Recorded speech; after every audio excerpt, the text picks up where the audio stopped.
Welcome to the Thursday edition of the RotoWire Fantasy Basketball Podcast, sponsored by DraftKings. Kirien Sprecher here, joined by Alex Barutha. Ryan Ward is off this week, so we got the boss man in to replace him. You can catch the RotoWire Fantasy Basketball Podcast live 4 times per week on Twitter, YouTube, Facebook, audio only, wherever you get your podcasts. Feel free to leave some comments, questions in the chat, and we'll try to answer them on the show or in the comment section on YouTube, and we'll answer them later. As always, if you like this content, please like and subscribe. I feel like we are all ready for the preseason to be done over at RotoWire, and for the games to actually start counting. But we can't overlook what's going on during these expeditions, right, Alex? The most notable news from last night was that Jaren Jackson Jr. was surprisingly cleared to return, kind of weeks ahead of his expected return timetable. What do you take from Jackson's performance in his return last night? He didn't shoot very well, although he took 20 shots. So he finished with 17 points, 2 rebounds, 1 assist, 1 block in 22 minutes. And look, I mean, this is a Grizzlies team that they are going to need to replace Desmond Bane's offense. And we'll see how ready John Morant is. I feel like we keep getting conflicting reports between Morant and his coach on when he's actually going to play. But I think that it has never been set up better for Jaren Jackson and John Morant to have career years if they can stay healthy. Yeah, absolutely agreed with that. Just the staying healthy is the biggest thing. Injuries, the injury report for Memphis has been one of the most excruciating ones for us RotoWire writers over the last couple of years. They really need to stay healthy. A couple notable injuries from the preseason last night. Jaylen Brown and Domantas Sabonis both suffered hamstring injuries. Anything concerning for you there? Yes. I think both teams should be extremely concerned about that. And look, the Celtics, I've gone back and forth with Nick about this because Nick is a believer in the Celtics this year, thinks they can go over their win total. I'm on the other direction. I think they'll go under. I think the roster is kind of built on a house of cards. And so look, we don't have any more information as of right now regarding Brown and Sabonis' hamstring injuries, but we know those take a while. And so if Brown's going to be out for a while, I think we kind of know who the key players are on Boston: White, Simons, Pritchard. And for the Kings, they don't really have any front court players. So if Sabonis is out, I don't know exactly what they're going to do. I guess that they're going to try to lean on Drew Eubanks. They started Dario Saric for the injured Keegan Murray in the most recent preseason game. So it could be bad. Yeah, the Kings front court situation, even with Murray healthy, like he's kind of a 3-2. He's a very good defender and can guard the 4, but they were short on front court players even before this Sabonis and Keegan Murray injury. The only thing I'll add with Brown is that he had the right knee injury or surgery, I believe, earlier this offseason. But this was to his left hamstring. So there's no like correlation there. So maybe there's some positive news. But yeah, kind of just a wait and see situation with Brown and Sabonis. We had a couple of transactional news items yesterday. It's kind of surprising for this late into training camp. Right after Mike and I hopped off the pod yesterday, Russell Westbrook signed with the Kings. This was kind of rumored all offseason, right? But it took till the final days of training camp to get the deal done. Do you buy into Westbrook was just kind of waiting for the phone to ring, waiting for the Lakers, waiting for a contender to call, and he was going to sign with them? Or what took so long for this deal to get done? And then what do you make of, we just talked about Sacramento has no front court. That's because they have a ton of backcourt options. So how does Westbrook fit into this backcourt? How does Westbrook fit into this backcourt? I have no idea because, like you said, this team is entirely backcourt players and Sabonis at this point. And it's look, their front office is just they're out of control right now. Like just terrible decision after terrible decision. I don't know why you would bury. It seems like they don't like Malik Monk. I don't know why you would do anything to bury Keon Ellis or Devin Carter, who you've invested significant draft capital in, or even Nick Clifford, who I think is relatively NBA ready. And in terms of fantasy, I'm not really going to draft Westbrook unless he's my final pick, and I'm feeling a little weird. Yeah, it's I don't feel good about it, Kirien. Yeah, not to mention they traded away Tyrese Haliburton and De'Aaron Fox in the last, We're going that 5 far back. years. Like, Yeah, I mean, come on, like it's not like this is just this year. It's no. been malpractice for a while there. I feel like maybe there's an alternate universe where the Kings Sabonis misses time early, and they don't like Malik Monk, they don't want to pay Malik Monk, they trade Malik Monk maybe or whatever, and Russell Westbrook becomes like this fantasy darling in December. But that is a very, very alternate reality. The other transactional news we had was Malcolm Brogdon retiring. You're a Bucks fan. We both are in Milwaukee or in Madison. Brogdon was a huge player for the Bucks early on in his career. He won ACC Player of the Year at Virginia, Rookie of the Year. He was the Sixth Man of the Year. Could never really stay healthy, but still a pretty incredible career for the 2016 second-round pick. It wasn't really a good sign when he signed like a training camp deal Yeah. with the Knicks, and then there were words like, "Oh, he should have the inside track," and then he wasn't playing well in preseason. And I mean, I feel bad for him because and the reason he fell in the draft is because he had injury concerns. But he ended up, I mean, relative to what you would have expected from him coming out of college, I think you could say he actually had a very nice career. Oh, yeah. Fun player to watch. He was great. Absolutely. I still remember, I think it was his rookie year when he had like the reverse slam on LeBron, and then like Yeah. the president nickname kind of took over. But yeah, great career for Malcolm Brogdon. And obviously, even if he was healthy, even if he kept his career going, it was going to be really hard for him to play in that backcourt with Miles McBride and Jordan Clarkson taking on that score first role off the bench. All right, with the news out of the way, let's get into the good stuff. As we mentioned earlier, the regular season tips off in less than a week, and the preseason is nearly in the rearview mirror. Only 2 days left of that. Thank God. It's time to take a look at players skyrocketing up the fantasy basketball rankings. Maybe you already did your draft and you're looking at waivers. Maybe you have a draft upcoming. Hopefully, we can help you out with some of those questions. I'll start off with a guy who I didn't even think was going to be ready by opening night, and that's Isaiah Jackson. Isaiah Jackson tore his Achilles less than 12 months ago, almost like 11 months ago, basically. But he's been active during the preseason, participating in scrimmages, 5-on-5. He's starting. The production hasn't been there during the preseason, though. The rust is evident, but he has the clear inside track to being the starting center in Indiana. He's kind of cracked the top 150 in some ADPs. So that doesn't mean he's a must draft player by any means. I get in trouble on these podcasts because I'm in a lot of industry leagues, like the stake league, 16 teams, you're starting 9-10 guys, our keeper league starting 14 guys, and there's 14 or 16 teams in that league too.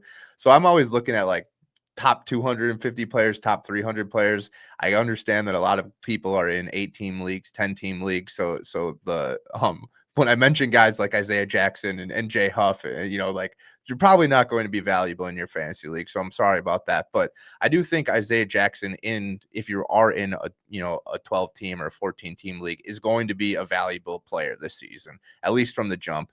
He's never been a prolific producer. He's never averaged more than 20 minutes per game for an entire season, but he does everything that a big man is supposed to do. He scores efficiently, he grabs some rebounds, and he's incredible blocks per minute. Per 36 minutes for his career, he's averaging over 3 blocks.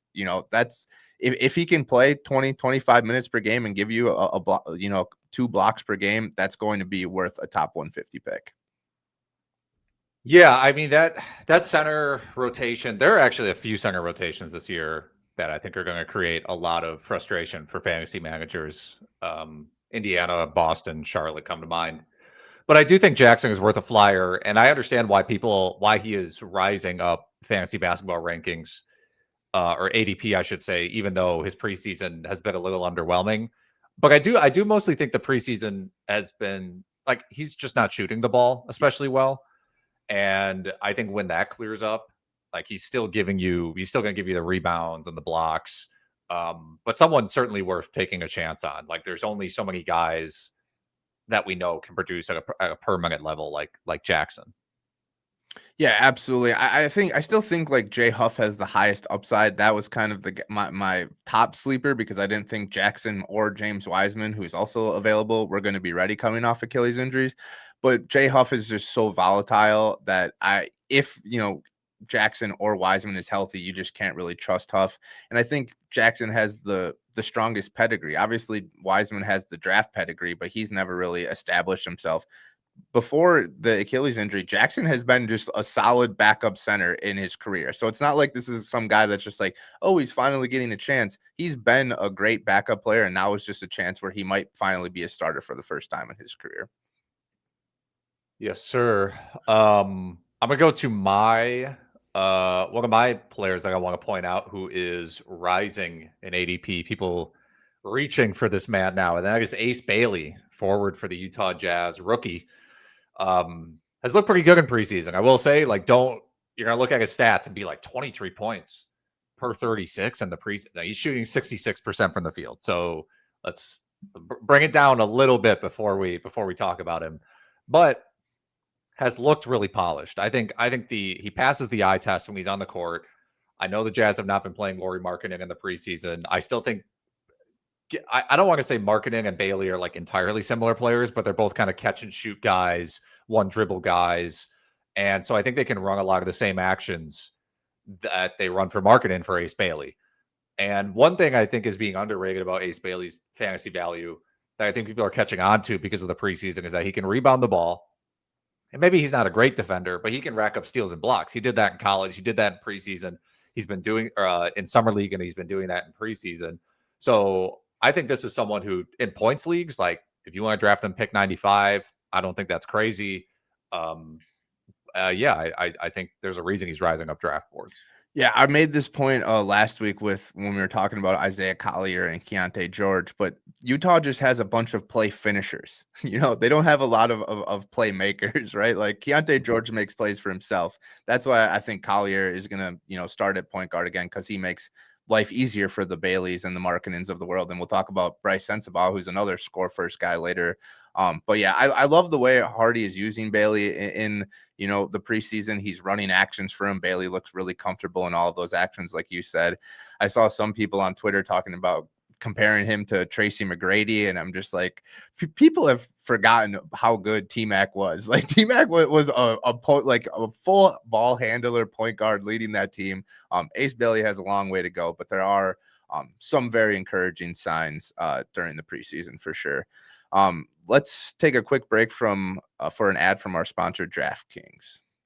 Listen up. Our partners at DraftKings Pick 6 have a deal you don't want to miss. New DraftKings customers, this one's for you. When you play $5 or more on your first paid Pick 6 entry, you'll get $50 in bonus picks instantly. That's right. Play $5, get $50 in bonus picks to keep building your slips and take your shot at big payouts. Just tap on the link in the description below to sign up and start playing. If you've been thinking about trying Pick 6, now's the time to get in. Just use that link to sign up, and all new DraftKings customers can play $5, get $50 in bonus picks instantly. Let's build some slips. Gambling problem? Call 1-800-GAMBLER. Help is available for problem gambling. Call 8887-897777 or visit ccpg.org in Connecticut. Must be 18 plus. Age and eligibility restrictions vary by jurisdiction. Pick 6 not available everywhere, including New York and Ontario. Void where prohibited. One per new customer. Bonus awarded as non-withdrawable. Pick 6 bonus picks that expire in 14 days. Ends November 3rd, 2025 at 11:59 p.m. Eastern. See full terms at pick6.draftkings.com/promos. Thank you again to DraftKings and for Nick and his speed reading. Be sure to check out their best ball contests and, of course, DraftKings Pick 6. Another guy skyrocketing up draft boards is Sheppard. Sheppard was a sleeper candidate as a rookie, but could never really get going, buried on the depth chart behind Fred VanVleet. We all know that story. Played pretty well in limited action during G League action, Summer League action. The talent's there, but now the opportunity is wide open for Fred VanVleet, or for Reed Sheppard after the Fred VanVleet offseason knee injury. Fred VanVleet's likely going to miss the entire campaign, and Sheppard could be the starting point guard. Hence the jump in ranking. So that this is no surprise here. Obviously, Sheppard has been one of the darlings of training camp preseason talk. But can he be the starter all season? I feel like that's the biggest question. And I'm leaning towards yes. And it's simple. I think like Amen Thompson and Sengun, they can run the offense, right? They can run or dribble handoffs for KD, get KD open looks. They can do that. But do they really want to spam that all 4 quarters for 82 games, right? The Rockets are going to need a stabilizing point guard at times, because they can't just, run out their alpha unit every single game. And if you look at this roster, it's Reed Sheppard it's Amen Thompson, and then they have a bunch of centers, Sengun, Steven Adams, Clint Capella, and then it's just a bunch of fours or threes and fours, right? So it's a really weird roster construction, and Sheppard is they're going to have to play him through his hiccups, right? I feel like even if Van Vliet was healthy, Sheppard could get some minutes and maybe like lean off of him when he's not playing that well. He's going to have to play through his mistakes. They're going to have to trust him and just hope that he comes out on the other side a polished product come the postseason. Because if you don't give him this action during the regular season, when you get to the postseason and all of a sudden Thompson gets a couple quick fouls, and then who's bringing the ball up in the postseason? You bench Sheppard halfway through the regular season. I don't know. I love the talent, and I'm expecting there to be some bumps in the road, but I think the Rockets are just going to have to ride with this young guy. Yeah, I like Sheppard. I would say, like, in terms of, I think in preseason, watching him play, he's looked better than his stats. Like, to me, he really looks like he belongs out there when I watch him play. But then, you'll look at his preseason stats and it'll be like, 11 points, 3 assists, 4 rebounds, a block. I think he's playing better than that. It has been interesting, I will say, for the Rockets preseason, that Sengun is like been mostly the playmaking hub. Like, he's averaging 14 assists per 36 in the preseason. But I don't think that's necessarily a reason to like be down on Sheppard, because Sheppard is going to be out there to hit threes and play. I mean, he can rack up steals and blocks. That's a huge part of his fantasy value, which is just like, this is a guy who can actually average 2 combined steals and blocks in like 26 minutes a game or something like that. Yeah, the Sengun stuff, that's exactly what I mean. Like, during the regular season, if they do that, the first week of the regular season, teams are going to start trapping Sengun. He's not going to get 15 assists every game. There's not really much strategy going on in the preseason. It's mostly just about like rotations and that stuff. Aaron Holiday is very capable of being but he's just good as a backup. Anything more than that, and you're kind of reaching there. I'm fine with taking Sheppard right after pick 100, even maybe in the mid 90s. And I think he'll return value on that. Let's get into one of your next guys, who's been one of my favorite players. As a Bulls fan, he's probably is my favorite player in the league right now. Well, yeah, I mean, he was already Matas Buzelis, forward for the Chicago Bulls. He was already rising up draft boards before this. I feel like he's been rising up draft boards the entire process of 25, 26 fantasy basketball. And I think he's looked better in preseason than even optimists were hoping for. Like, I think he still has, to me, Buzelis still has the sort of quote unquote holes in his game that he had last season, which is just like, he does not pass the ball. He is a transition player. He is a cutter. He is a guy you give the ball on the wing to. He drives past his guy, and he's not necessarily, he's not Josh Giddey with the basketball, but his 3-ball has stuck. And I think that was interesting because he fell in the draft because his 3-ball was kind of a question. He shot well in preseason. He shot well last year. And to me, per 36 in the preseason, 7.6 free throw attempts. That's like Paolo Banchero type, like Franz Wagner a little bit type stuff. So I've just been really encouraged by him in the preseason. Yeah, anybody who's listened to this show has heard me rant about him a lot, so I'll just keep it very short here. The efficient scoring. He plays basketball like it's 2025. He dunks on people. He has the layup package over bigs, and he hits threes in transition. The form is still like a little questionable, but when it goes through the net, it looks like it is a sharpshooter shot, if that makes any sense. He's got the backspin. It looks good. The swishes look nice. I'm so high on Matas Buzelis. And it's just unfortunate that the rest of, the world has picked up on it, because you're just not going to get a very good value with how high he's reached at this point. All right. Another quick break for an ad read from Chalkboard. Cash in on your NBA picks this season with Chalkboard. Simply choose more or less on your favorite players' stats to win up to 5,000 times your money. For a limited time only, new players get $20 free with no deposit required. Yes, you heard that right. $20 free just to sign up. See why over 1 million fans have already locked in with Chalkboard to turn their sports knowledge into cold hard cash. Whether you're locking in the perfect slip with alternate lines or using cash out feature to take your money and run or hammering the daily promos, today is your chance to win up to $40,000 on a single entry. Stop sitting on the sidelines and get into the game with Chalkboard Fantasy Sports, now available in 30 plus states. Download Chalkboard today and use promo code ROTONBA. That's ROTONBA to get $20 free with no deposit required. Thanks again to Chalkboard for sponsoring the video. Let's get back to players skyrocketing up the rankings. So like I said earlier, another Utah Jazz player that is a play finisher. That's Brice Sensabaugh, guard, forward, wing, whatever you want to call him. This guy, I call him a bucket getter. That's what Brice Sensabaugh is. Sensabaugh is another guy that's cracked the top 150 after a couple of great preseason performances. The third year wing, they made him play summer league a couple of months ago, and he was like, why are you making me do this? And he dropped 37 points on the Grizzlies before they shut him down. That's the best way to say, hey, I don't make me play summer league anymore. I want to go gamble and go out on the town in Las Vegas when we're in there. He's stayed hot to start the preseason, averaging 22 points in the preseason through 3 games. Pretty solid given, you're not playing 30 plus minutes every night. The secondary stats still leave a lot to be desired, mostly just a scorer at this point in his career. But it looks like Sensabaugh has the upper hand to, take on that role that Colin Sexton and Jordan Clarkson had in previous years. Both of those guys, Clarkson and Sexton, had fantasy value in that score first 6-man role in Utah. Now Sensabaugh, that's basically his role. We'll see. I'm assuming Bailey starts. I'm assuming Markkanen starts. So maybe it's Sensabaugh and Keontae George in that role now. But I'm taking Sensabaugh over Keontae George at this point. I think he's just a more efficient player. He has a clear elite trait, and that's scoring, 3-point shooting. So yeah, I like Sensabaugh to have value and this season replacing Clarkson and Sexton, but I didn't expect that a couple of months ago. He was well outside like the top 200, top 250 when I was looking, but now I'm willing to take a flyer on him given his preseason performances.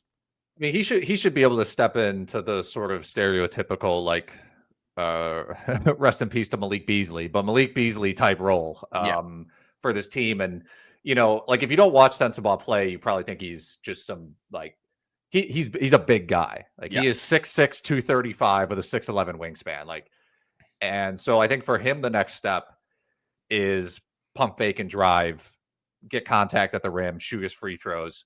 But yeah, in fantasy, I mean, this is a guy he's taken 12 threes per 36 in the preseason. And there is a path, I think, to him seeing 30 minutes a game. Maybe not right away, maybe not every night, but it's possible. He fits into the specialist category of like Sam Hauser. People draft Sam Hauser late in drafts, and I think he's in that mix now. Yeah, I don't need rebounds and assists or even defensive production from him. If he's making threes and scoring, and then he gets to the free throw line, like you mentioned, I do think that would be a big key to unlocking his fantasy game, because he is a great free throw shooter. He just needs to get to the line more often. Speaking of another incredibly offensively skilled player, who's your next player going up the fantasy basketball rankings? It is guard for the LA Lakers, Austin Reaves, flying up ADP. Partially because I think of the LeBron injury, and we got an update, I think it was yesterday, that LeBron is going to take it slow with his recovery. Who could have seen that coming? Yeah, I didn't really think there was any news to the contrary, but the multiple updates on LeBron is pretty common. But Reaves has played well in the preseason. I did really aggressive in the preseason. I know Luka Doncic has only played in, I think, one preseason game. Was that last night? Yeah, or 2 nights ago. Yeah. So, look, I think Reaves is in position, especially while LeBron is out, to be a good value and potentially be a top 30 or top 35 fantasy player. And even when LeBron comes back, they need that sort of, like, the thing about Reaves is he has such a high floor. There are these guys in fantasy who they have such high floors because they can hit threes and they're just good playmakers, right? That's the thing about Reaves, is that when Luka or LeBron kicks it to Reaves, he can shoot it from 3 and he can knock him down. He can pump fake and drive, and then he can kick to an open man and get an assist, or he can drive to the basket, draw a free throw, and score that way. So one of the best third options in the NBA. And I think people are just kind of gaining confidence and like, oh yeah, like pick 35. I don't want to take a risk on some of these injury prone guys. Like Austin Reaves is there for me. I'll keep it simple and go with him. Yeah, and I think he has like you said, he has the high floor because he can play with LeBron and Luka, and if one of those guys is out, he gets an even higher boost. So I think he's the perfect mix of like immense upside, but also pretty safe. Another guy that you've picked a lot of guys that are in the top 100 already, and I've picked a lot of guys that are flirting with the top 150. So we got a good mix of players here. I kind of like that. But another guy that's kind of just barely flirting with the top 150, top 175 is Ty Jerome for me, guard out of Memphis. Jerome broke out during the regular season last year with Cleveland, producing really solid, well-rounded stat lines with incredible efficiency, kind of like Austin Reaves, like the efficiency-wise from Austin Reaves. Reaves is way more prolific, but the clock turned midnight in the postseason. Jerome had one solid game. I think it was the first in game one, and then after that, it was just all downhill for Jerome in the postseason, and then obviously got signed a contract with Memphis this offseason, and he's a late riser up rankings because of the Ja Morant injury. You mentioned that at the top of the show while talking about Jaren Jackson and his surprise return. Ja Morant was deemed week to week, and then he told everybody that they're tweaking, that doesn't think that he's going to be ready for opening night. But week to week is pretty concerning for me when the regular season is less than a week away. So if you miss 1 week and then you miss another week and you're still week to week, all of a sudden, not good. Ty Jerome has a huge opportunity here. And it's not like, even if Morant is healthy, it's not like this guy has been healthy for an entire season ever in his career. Most ever games he played in a regular season, 67. He's played only 120 regular season games over the last 3 seasons. That's an average of 40 games. That's less than half the season. So I think there's a huge opportunity here for Ty Jerome. Scottie Pippen Jr. is still around. Scottie Pippen has flirted with fantasy value during silly season the last couple of years, but Scottie Pippen is also banged up. I think Ty Jerome has a higher upside than Scottie Pippen, and I like Jerome as another late flyer here that could see some early production or early fantasy production in the season. I've drafted a lot of Ty Jerome in mocks, in best ball, just kind of like hedging against a Morant injury. And yeah, your point about Scottie Pippen is interesting because I think if you were to give Jerome and Scottie Pippen the same amount of minutes, it's possible Pippen would rank better. But I also think Jerome is a better fit next to Ja Morant when Morant is healthy.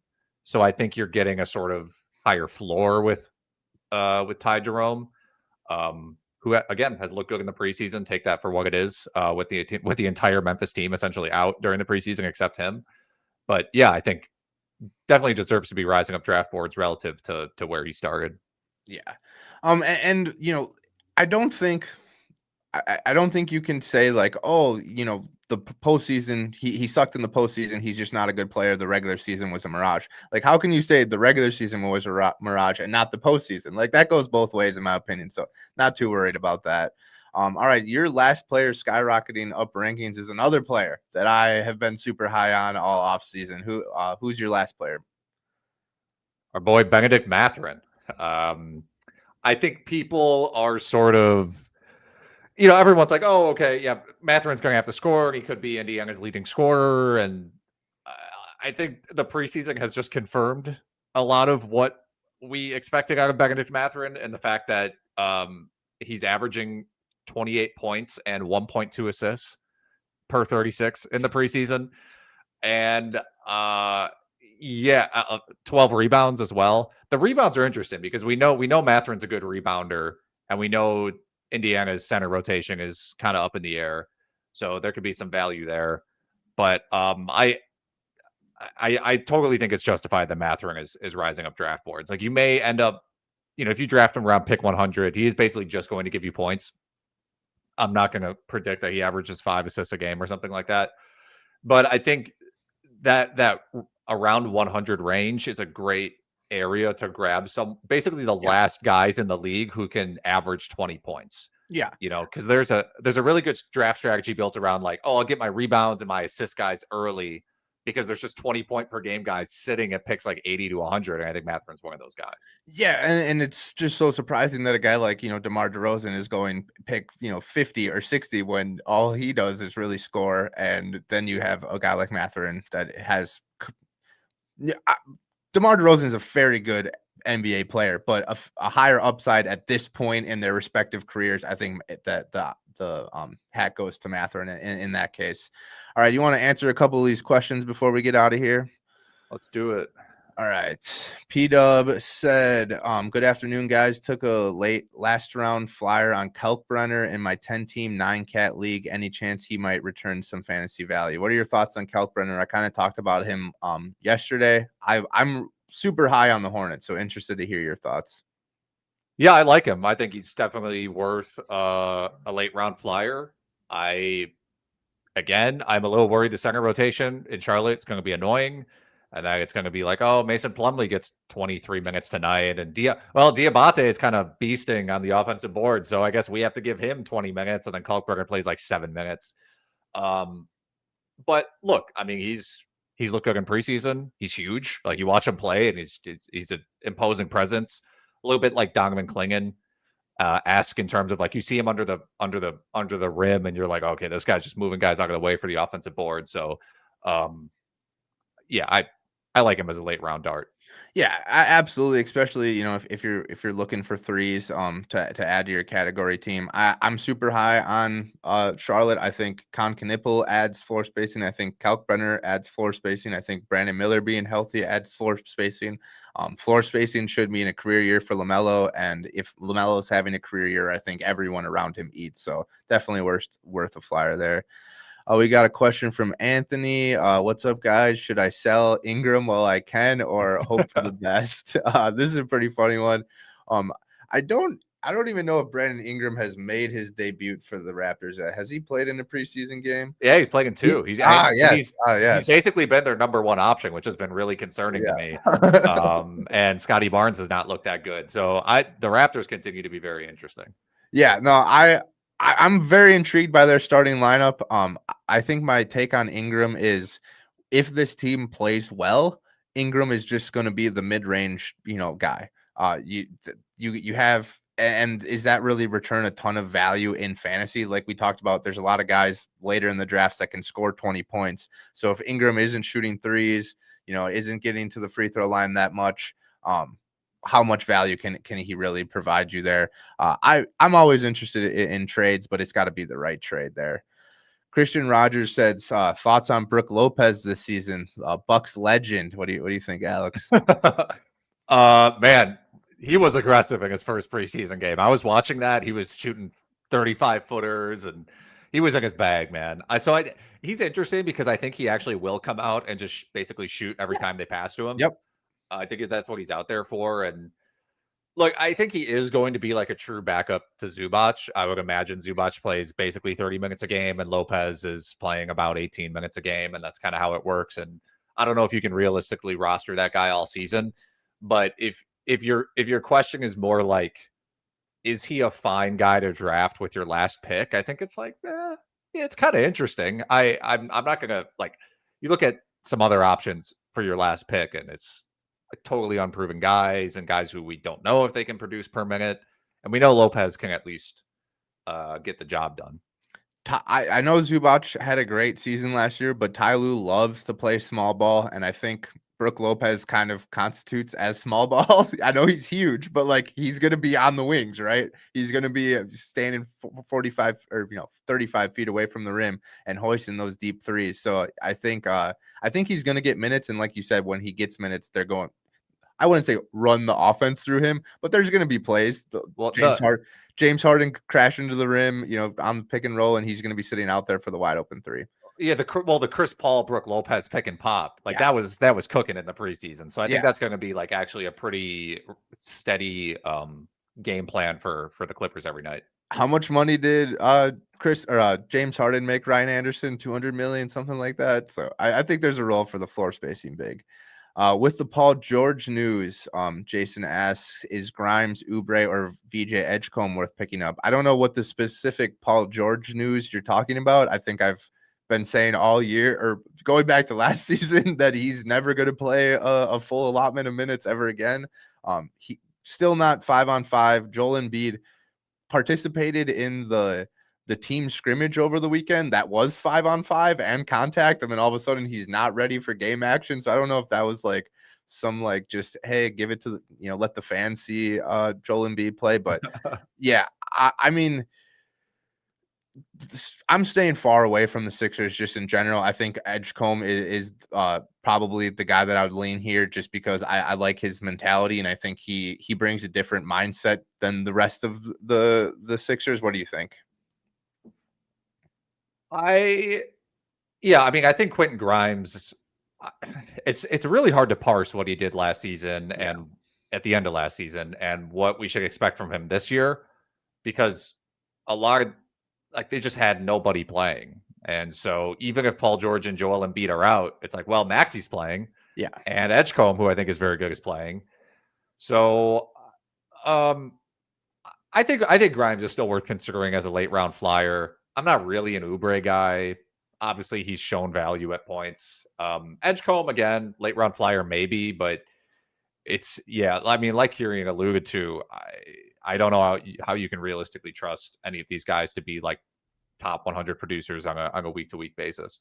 Yeah, I again, Edgecombe for me, just because he can fit with the stars and play defense and be a slasher, and then if there's a bunch of injuries, he is their top pick. Give him the runway and see what you can get out of him. So I think kind of the best of both worlds, where Grimes kind of needs some injuries. Grimes and Oubre kind of both need injuries, but yeah, definitely Grimes over Oubre. All right, let's try to get through a couple more of these as they trickle in. I have Cat been offered Giannis, Braun for Cat, LBJ. Would you do it?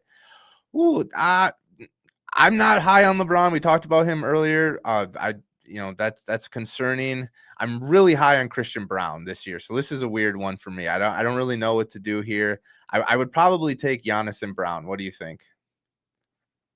Oh man, this is a wild one, because I feel like Giannis, Braun is very, very risky, but also for me, I'm like, yes, those are the two. If you take Giannis, you just build your team around Giannis, and he's a better fantasy player than Cat, and Braun is rising where LeBron is going down, but it's still a risky move. I think, if you can stomach the LeBron injury for a month ish, I think I would rather have Cat LBJ, but some of it depends on your league type. True. Like if this is an 8-team league, I think I would just do I think I would take Giannis and Braun, because you have more waiver wire options. I don't know. That's a really tough question. Yeah, that's a very interesting one. I mostly my LeBron bias probably going in on there. Thoughts on John Collins? Like I just said, Christian, Ty Lue loves to play small ball lineups. I think John Collins is going to play at the 2, at the 3, at the 4, at the 5 this season. I think they're going to use him in a multitude of ways. But there's just a lot of depth on this Clippers team, so I don't think that Collins is going to be, a top 100 guy by any means. What do you think, Alex? I find myself lower on Collins this year than other people. I think, like you, I'm a little worried. Like, where do his shots come from? Is he just going to be spacing from 3? You look at his usage rate and his stat profile when he was in Atlanta those last couple of years, and his role kept declining, and teams just seem not to know how to use him. So if you want to take him pick 80 or pick 90, I think that's fine, but I'm not expecting like a great year from him. Yeah, that's fair. Taylor Hendricks or Keyshawn George rest of season. That's a very interesting one. These are the kind of conversations that I'm about. Get the top 100 conversations out of here. I think I'm just gonna say Keyshawn George, and my only reasoning is the Bilal Coulibaly injury is going to give Keyshawn George a boost early on, and then maybe he just never lets that go. I don't know. I think I'm also Keyshawn George.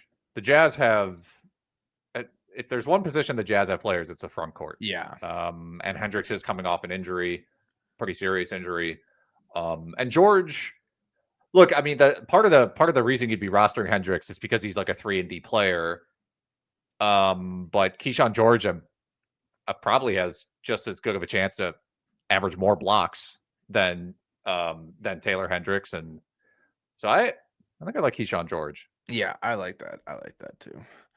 Another VJ Edgecombe question: VJ or Con Knipple? I Wow. think I think VJ has higher upside, but Con gets more minutes. I like VJ though. I'd pick him, and the 76ers have a great fantasy playoff schedule. Already looking way into the future there, AJ. I love that. I just said that I like VJ Edgecombe, but I also really like Con Knipple. We talked earlier about guys like Austin Reaves, Ty Jerome, these super efficient players that, super efficient offensive players. I think Con Knipple can be that type of guy early in his career. And I think he's going to get way more opportunity than VJ Edgecombe. I think Con Knipple is way more than just a 3-point shooter. He can shoot the 3, but he's also going to be efficient around the rim. He's going to make those passes to Kalkbrenner and Brandon Miller. I think Con Knipple has the higher upside here. What about you, Alex?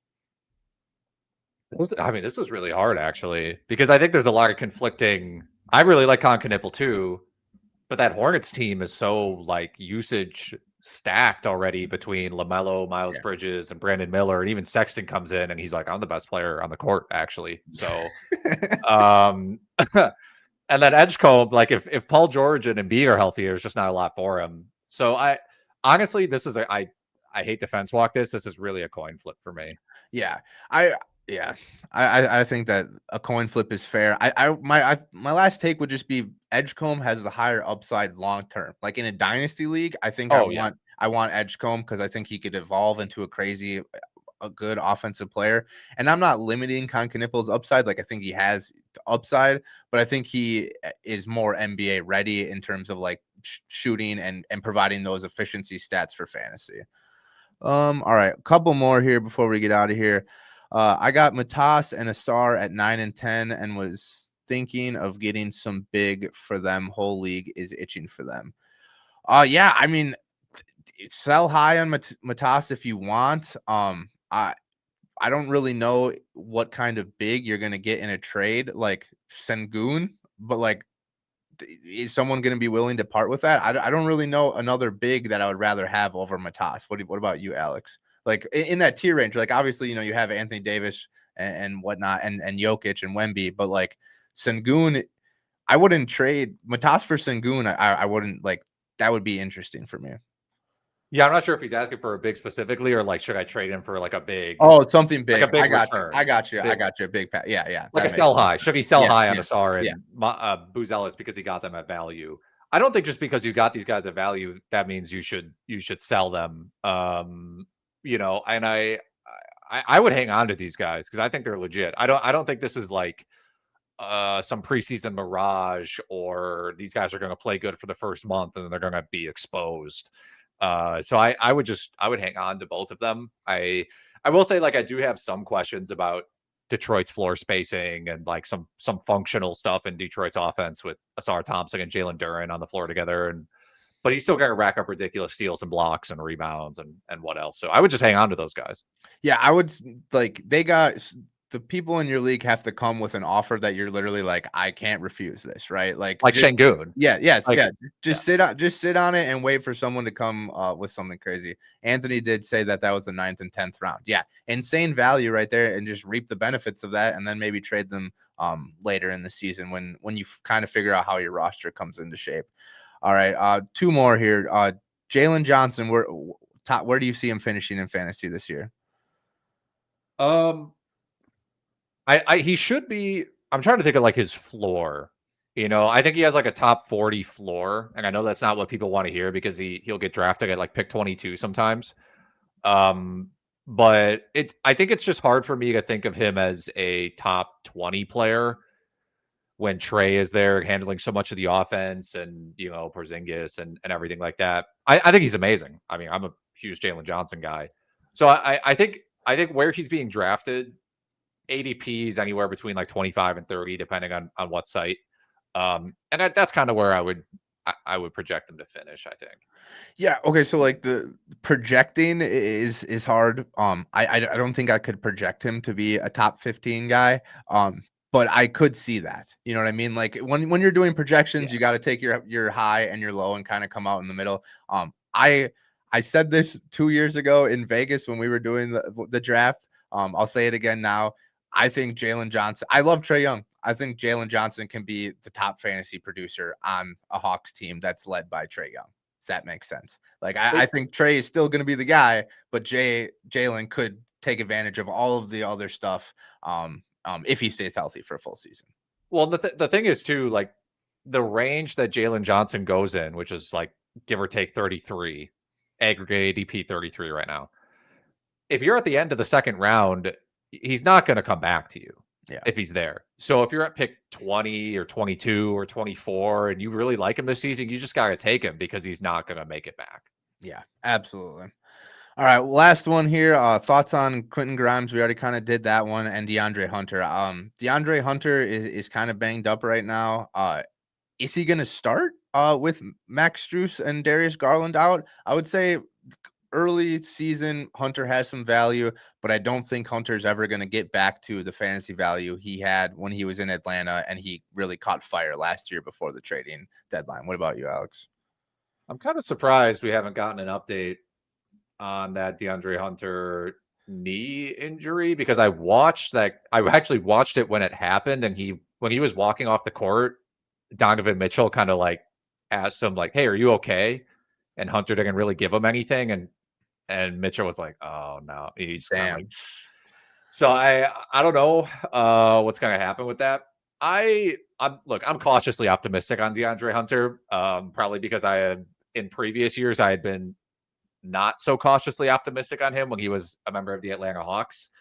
But look, he's been pretty aggressive this preseason. I just think we kind of know the story on DeAndre Hunter, which is like he's streaky from three. He's not a playmaker. He's a good defender, but he doesn't rack up defensive stats. There's a top 100, maybe top 75 player in there while Darius Garland and Max Strus are recovering.